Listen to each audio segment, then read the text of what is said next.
últimos meses, o racionamento de água passou a ser realidade em algumas cidades brasileiras.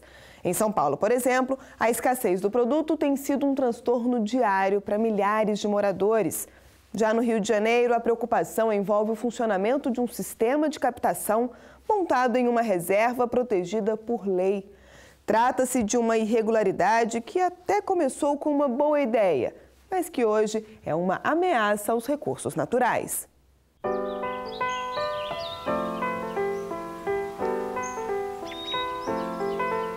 São 26 mil hectares de Mata Atlântica espalhados por 4 municípios, a 70 quilômetros do rio, encravada na Serra do Mar. A reserva biológica do Tinguá é considerada o pulmão verde da Baixada Fluminense.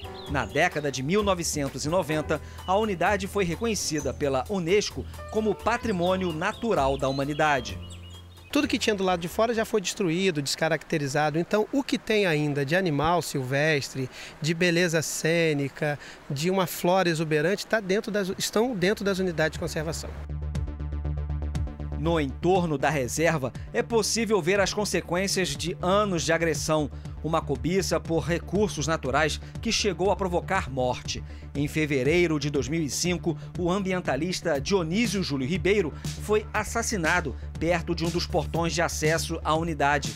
Ele organizava patrulhas voluntárias para tentar impedir a prática de crimes ambientais, como a extração clandestina de palmito, a caça e o contrabando de animais silvestres.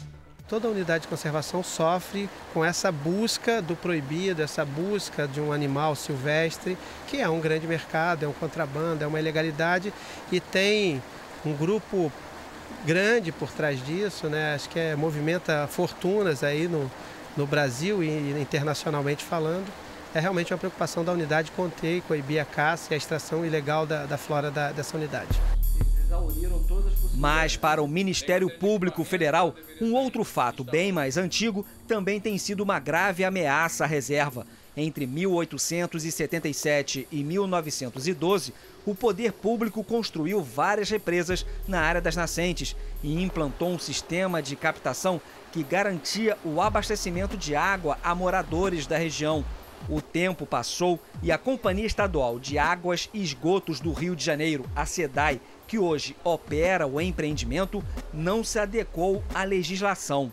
A gente não está falando de uma pessoa que eventualmente mora num casebre dentro da reserva de baixa instrução, quer dizer, uma empresa, uma concessionária de serviço público estadual, então deveria conhecer a legislação ambiental. Então não tem assim, vamos dizer, uma escusa de dizer que não conhece, né? Isso não cabe nesse caso.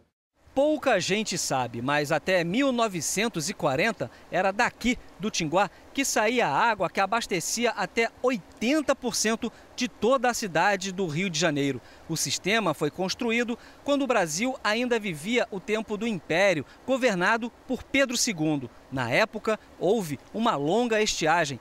Políticos e técnicos tentavam encontrar uma solução quando um jovem engenheiro, André Gustavo Paulo de Fronten, garantiu abastecer os moradores da então capital do país com 15 milhões de litros de água em apenas 6 dias.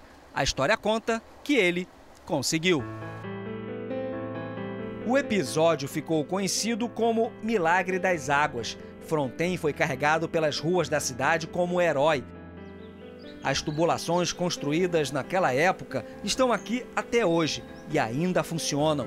A água retirada do local abastece 25% de toda a população da Baixada Fluminense. O problema é que quando a área foi transformada em reserva em 1989, a exploração dos recursos naturais passou a ser proibida. 11 anos depois, um decreto permitiu a regularização de atividades como a retirada de água de unidades de conservação. Mas este analista ambiental do Instituto Chico Mendes garante: a SEDAI nunca se interessou em se adaptar às normas. O que nós percebemos é que a SEDAI, apesar de estar aberta ao diálogo, ela não demonstrou interesse real em regularizar sua situação dentro da reserva biológica. ajustando as atividades e compartilhando responsabilidades na conservação da reserva biológica. Além da falta de licenças, os gestores da reserva descobriram que a empresa pública estava colocando flúor na água sem ter informado o ICMBio. Em caso de vazamento, a substância pode contaminar mananciais, deixando-os impróprios para qualquer tipo de consumo. Em 2010, uma reunião entre representantes da SEDAI, do Instituto Chico Mendes e dos gestores do Tinguá parecia ter dado início ao processo de licenciamento, mas as providências não foram adiante. Em 2013, uma grande chuva destruiu parte de uma das barragens. A empresa insistiu no erro, tentou reconstruir as instalações sem sequer apresentar um projeto aos órgãos ambientais. Quando eles começaram a entrar lá na reserva para fazer as coisas, para fazer obra, eles foram imediatamente procurados pelo chefe da reserva, que fez uma reunião com os gerentes da SEDAI, explicando que eles tinham que apresentar o projeto, que protocolar, e eles se comprometeram a apresentar o projeto, dado ali não foi nem 2 semanas, estavam equipamentos pesados dentro da reserva, passando máquina na beira do rio, destruindo vegetação de beira de rio. Estas fotos mostram o leito de um rio seco por causa da captação inadequada. As irregularidades eram tantas que o Ministério Público Federal decidiu denunciar a SEDAI e 2 diretores da companhia por crime ambiental.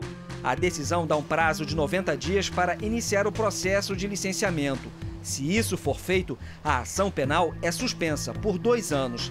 Caso contrário, a denúncia segue para a Justiça. Se forem condenados, os diretores da empresa podem pegar de 1 a 5 anos de prisão. Isso sem falar numa ação civil para obrigar a SEDAI a recuperar os danos. Neste meio tempo, novas multas podem ser emitidas. Em algum momento, em razão da escolha desse caminho, do caminho do litígio, da disputa administrativa e judicial, a SEDAI vai mudar de postura, porque no diálogo não adiantou. Para o procurador, a SEDAI quer ter benefícios econômicos no presente, sem pensar nos impactos que essa atividade pode causar no futuro. E ainda denuncia: o serviço prestado pela empresa não chega a toda a população.